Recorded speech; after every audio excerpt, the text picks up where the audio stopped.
नमस्कार विद्यार्थी मित्रांनो, MA राज्यशास्त्र भाग 2 सेमिस्टर 3 मध्ये आपल्या सर्वांचं स्वागत आहे. आपल्या पेपरचं नाव जागतिक राजकारण नवविकास असं असून मी आज तुम्हाला परराष्ट्र धोरणाचा अर्थ आणि स्वरूप या संदर्भात माहिती सांगणार आहे. कोणत्याही देशासाठी किंवा कोणत्याही राष्ट्रासाठी परराष्ट्र धोरण ही एक अतिशय महत्त्वाची बाब असते. कारण परराष्ट्र धोरणाच्या अनुषंगानेच त्या देशाचे व्यवहार, आयात निर्यात आणि त्या देशाचा विकास हा ठरलेला असतो. म्हणून प्रत्येक देशासाठी एक अत्यंत महत्त्वाची बाब म्हणजे परराष्ट्र धोरण आहे. ज्या पद्धतीने एखादं खेडेगाव असतं आणि त्या खेडेगावामध्ये किंवा एखाद्या नगरामध्ये शेजारी सगळे लोक राहत असतात आणि प्रत्येकाला प्रत्येकाची गरज पडत असते. अगदी त्याच अनुषंगाने इथे या पृथ्वीवरती किंवा जगामध्ये जेवढे काही देश आहेत ते सर्व काही स्वयंपूर्ण नाहीत.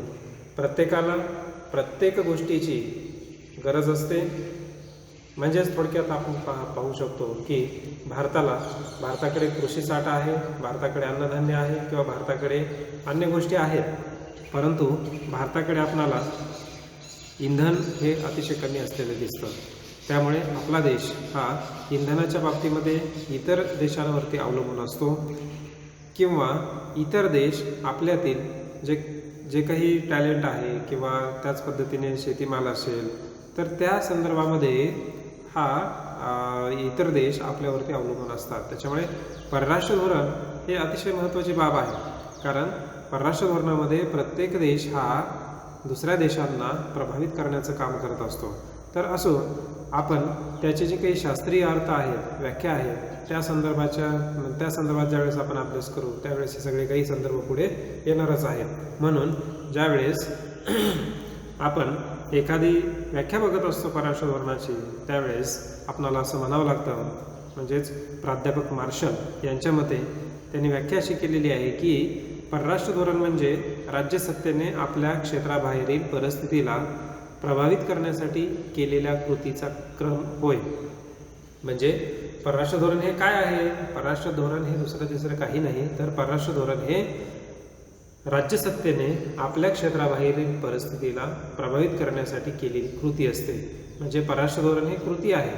कशा संदर्भात कृती आहे? तर इतर देशांना, इतर बाह्य शक्तींना, इतर बाह्य सार्वभौमला किंवा इतर बाह्य जे काही जागतिक संघटना आहेत त्या सर्व बाबतीमध्ये त्या देशाने किंवा एखाद्या देशाने केलेली कृती म्हणजेच त्याला परराष्ट्र धोरण असं म्हटलं गेलेलं आहे. परराष्ट्र धोरण ही कृती करण्याची गरज का पडते? कारण सगळ्यात महत्त्वाची बाब परराष्ट्र धोरणामध्ये आहे ते म्हणजे प्रत्येक देशाला आपले स्वतःचे जे काही हितसंबंध आहेत ते स्वतःचे हितसंबंध साध्य करणे हे खूप महत्त्वाचं असतं. म्हणून या जगामध्ये सर्व राष्ट्र आपापल्या पद्धतीने काय करत असतात तर हितसंबंध साध्य करण्यासाठी प्रयत्न करत असतात किंवा ते प्रयत्नशील असतात. म्हणून अशा पद्धतीचे हितसंबंध साध्य करण्यासाठी ही केलेली एक कृती असते. म्हणजेच मार्शल यांच्या मते हा कृतीचा क्रम आहे. दुसरी व्याख्या आपल्याला असं सांगता येईल ती म्हणजे जॉर्ज मॉडेल्स्की यांच्या मते परराष्ट्र धोरण म्हणजे राज्याच्या व्यवहाराची अशी विकसित पद्धती की जिच्याद्वारे एक राज्य दुसऱ्या राज्यास आपल्या इच्छेनुसार व्यवहार करण्यास सांगत असते किंवा व्यवहाराची जुळवणी आंतरराष्ट्रीय पद्धतीनुसार करून घेत असते. म्हणजे मॉडेल्स्की यांच्या मते परराष्ट्र धोरण म्हणजे साधारणतः राज्याच्या व्यवहाराची अशी विकसित पद्धती असते की जिच्याद्वारे एक राज्य दुसऱ्या राज्यास, इथे राज्य म्हणजे देश अपेक्षित आहे, दुसऱ्या देशास आपल्या इच्छेनुसार व्यवहार करण्यास सांगत असते. म्हणजे तुम्ही पहा की जगामध्ये आपण बघत असतो की एखादा देश इतरांना प्रभावित करण्यासाठी किंवा आपल्या इच्छा लादण्यासाठी अनेक मोठ्या पद्धतीने हे दिसून येतं की इतरांनी तशा पद्धतीची कृती केली पाहिजे. म्हणून तो देश हा दुसऱ्यांना कोंडीत पकडणे किंवा दुसऱ्या देशांशी मैत्रीपूर्ण संबंध प्रस्थापित करणे किंवा दुसऱ्या देशाशी वाटाघाटी करणे, दुसऱ्या देशाशी अनेक पद्धतीचे करार करणे किंवा राजनय आहे किंवा त्याला डिप्लोमसी असं म्हटलं जातं. तर त्या डिप्लोमसीच्या माध्यमातून प्रत्येक राज्य किंवा देश हा आपापल्या पद्धतीने आपल्या देशातील इच्छा आकांक्षा त्या पूर्ण करण्यासाठी बांधील असतो किंवा त्या पद्धतीने तो त्याची एक वाटचाल चालू असते. राज्याच्या परराष्ट्र धोरणाचे धोरण म्हणजे राज्याच्या व्यवहाराची अशी विकसित पद्धत म्हणजे नेमके काय असते की अलीकडे टेक्नॉलॉजी डेव्हलप झालेली आहे, त्याचबरोबरीने परराष्ट्र धोरणाचे असे काही तंत्र विकसित झालेले आहे की त्याला आपण राजनयाचे तंत्र म्हणतो.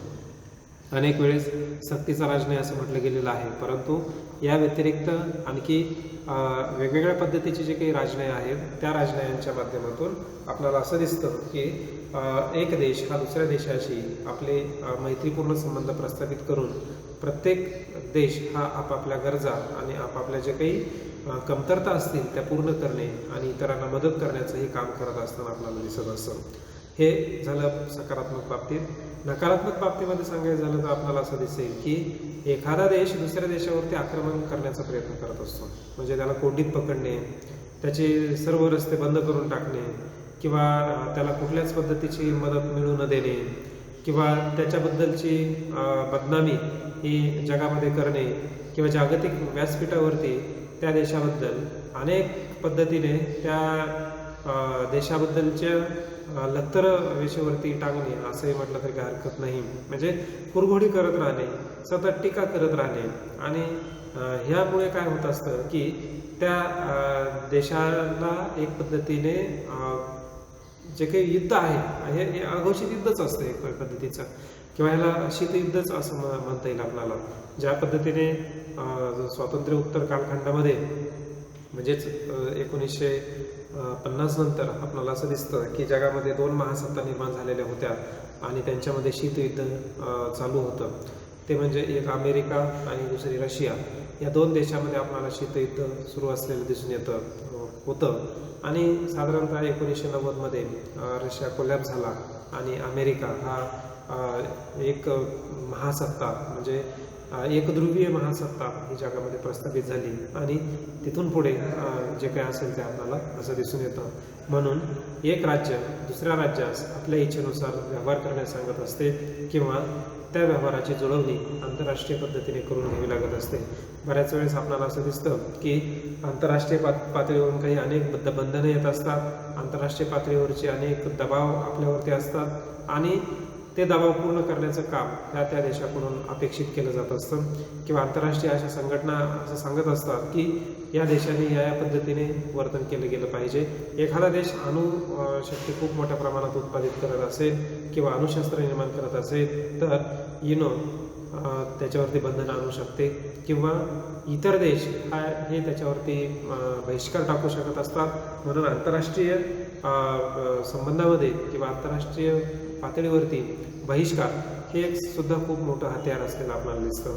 ज्या पद्धतीने एखादं गाव आहे आणि त्या गावामध्ये समजा एखाद्या व्यक्तीने कुटुंबाने गुन्हा केलेला असेल तर त्या कुटुंबाला बरेच लोक वाळीत टाकत असतात किंवा बहिष्कार करत असतात. तर ही पूर्वीची आपल्याकडची असणारी जी पद्धत झाली की बहिष्कार टाकणे त्याच्यावरती, म्हणजे कसल्याच पद्धतीची त्याला मदत न करणे किंवा त्याची मदत न घेणे, म्हणजे एक पद्धतीने हे आपल्याला दिसतं. आता सध्या जर आपण बघायचं झालं तर भारत चीन संबंधामध्ये एक नवीन आयाम आता येऊ घातलेला आहे कोरोनाच्या नंतरच्या कालखंडामध्ये आणि तो म्हणजे आपल्याला असा दिसेल की चीनने बऱ्याच वेळेस भारताच्या प्रदेशावरती आपलं जे काही हक्क आहे ते सांगण्याचा प्रयत्न केलेला आहे, आपलं अस्तित्व दाखवण्याचा प्रयत्न केलेला आहे. परंतु भारतीय सैन्याने मोठ्या काय म्हणता येईल की शूरवीरतेने त्या सगळे जे काही हल्ले आहेत ते परतवून लावलेले आहेत आणि म्हणून त्या दृष्टिकोनातून आणि दुसरीकडे भारतीयांच्या मनामध्ये असणारा जो काही प्रचंड राग आहे की कोरोनाच्या बाबतीमध्ये किंवा आणखी सीमा प्रश्नाच्या बाबतीमध्ये, त्याच्यामुळे भारतीय लोकांनी एक अप्रत्यक्षरित्या असं ठरवून घेतलेलं आहे जवळपास किंवा ठरलेलं आपल्याला दिसून येतं किंवा अनेक वेळेस आपल्याला बाहेर बघतो आपण की चायनीज जे काही वस्तू आहेत त्या वस्तूवरती लोकांनी बहिष्कार टाकलेला आहे. म्हणजे जनतेचा बहिष्कार हा त्या गोष्टीवरती असलेला दिसून येतो. किंवा आणखी खूप जुन्या कालखंडामध्ये जायचं झालं तर ब्रिटिशांच्या बाबतीमध्ये आपल्याला असं दिसून येतं की ब्रिटिशांच्या वस्तूंवरती बहिष्कार टाकणे ही आपल्या जे काही क्रांतिकारक होते किंवा स्वातंत्र्यवीर होते त्या स्वातंत्र्यवीरांची धोरण होतं. लोकमान्य टिळक असतील, स्वदेशी आहे बहिष्कार आहे किंवा पंडित नेहरू असतील किंवा आणखी काही असतील स्वातंत्र्यवीर, तर या सगळ्यांनी असं ठरवलेलं होतं की ज्या काही ब्रिटिशांच्या वस्तू आहेत त्यांची होळी करणे किंवा त्या न घेणे किंवा त्यांना कसल्याही पद्धतीचा मदत न करणे, म्हणजे ते आहे.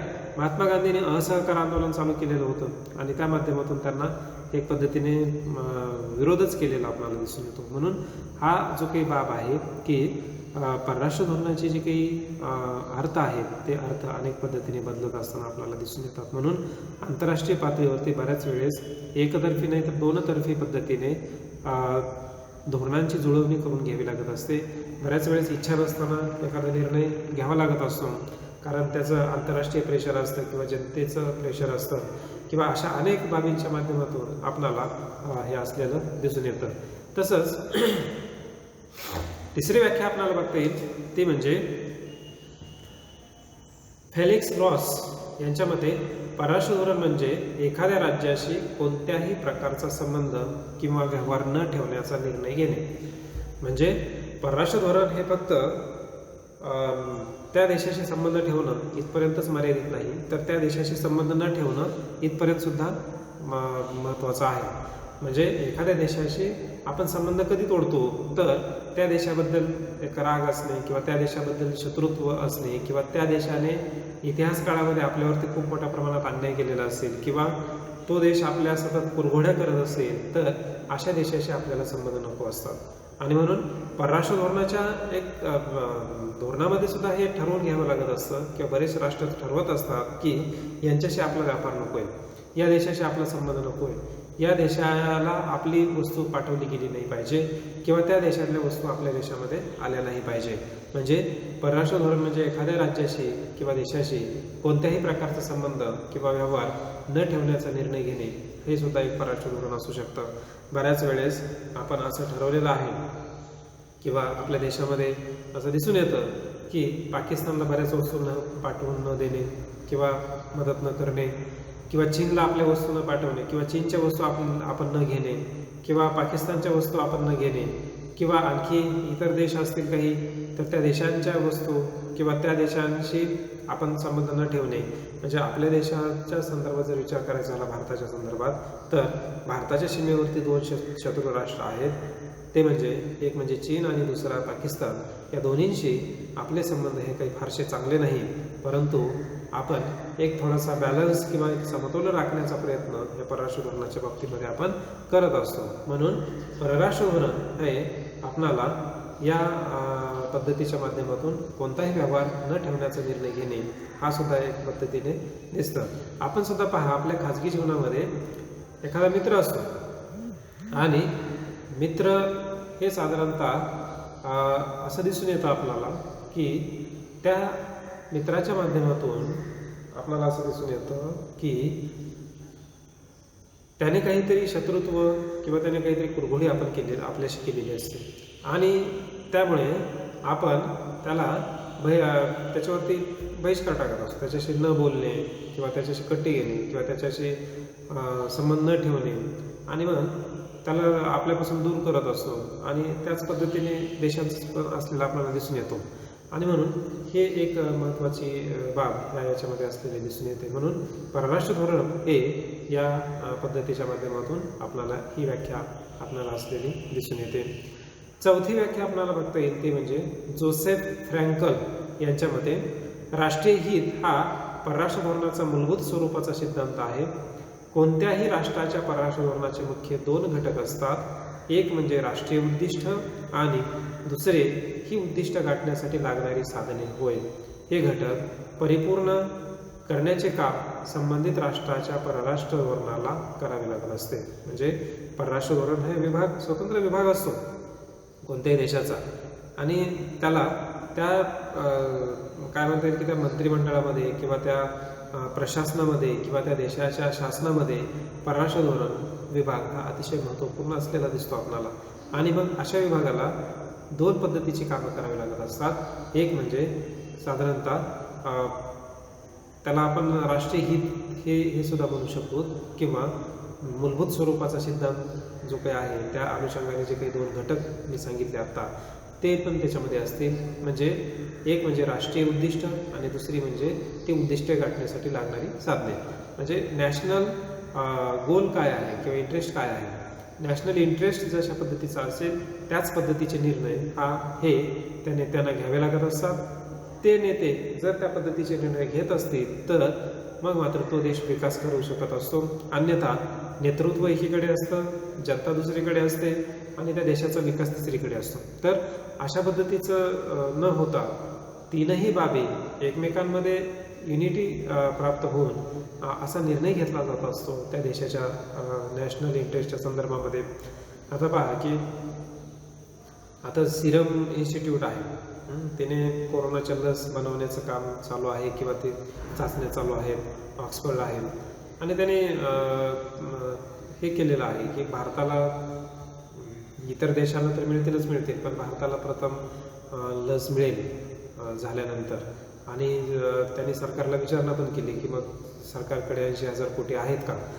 अर्थात तो वेगळा मुद्दा आहे, परंतु थोडक्यात असं सांगायचं आहे की एखाद्या देशाचं एखाद्या काळामध्ये उद्दिष्ट काय असतं. आता मागे ज्यावेळेस कोरोना आलं मार्चमध्ये, तेव्हा PPE किट भारताकडे नव्हते किंवा अनेक मास्क नव्हते.